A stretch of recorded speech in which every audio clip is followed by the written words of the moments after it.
ತಂಗಡಿಗೆ ಅವರು ಮಂತ್ರಿಯಾಗಿ ಮೋದಿಯವರ ಹೆಸರು ಹೇಳಿದವರಿಗೆ ಕಪಾಲ ಮೋಕ್ಷ ಮಾಡಿ ಅನ್ನೋ ಮಾತನ್ನು ಹೇಳಿರುವಂಥದ್ದು ಅವ್ರಿಗೆ ಶೋಭೆ ತರುತ್ತಾ? ಇದು ಕಾಂಗ್ರೆಸ್ ಸಂಸ್ಕೃತಿನ?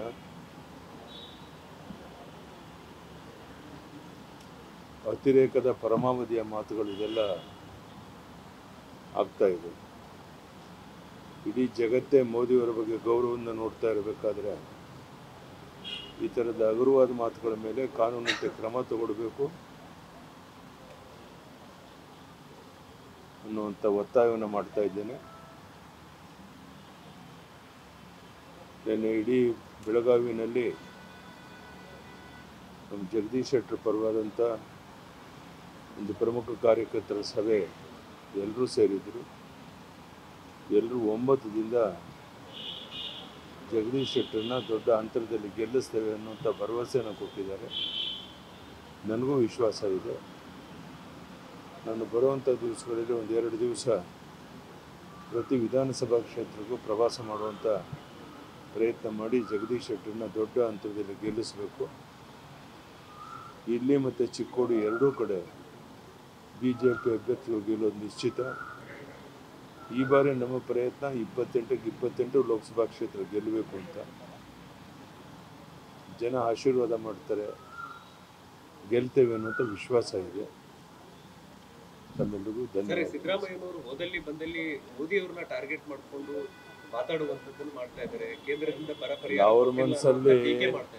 ಅವ್ರ ಮನಸ್ಸಲ್ಲಿ ಮೋದಿಯವರ ಬಗ್ಗೆ ಮಾತಾಡಿದ್ರೆ ನಾನು ದೊಡ್ಡವನಾಗ್ತೇನೆ ಅನ್ನೋ ಭಾವನೆ ಇದೆ.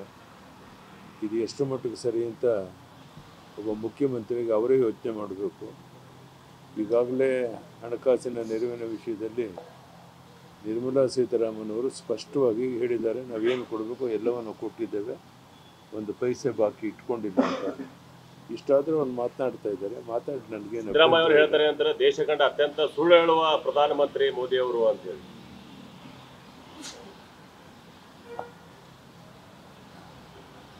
ಈ ಮಾತಿಗೆ ನಗಬೇಕು ಅಳಬೇಕು ಗೊತ್ತಾಗಲ್ಲ.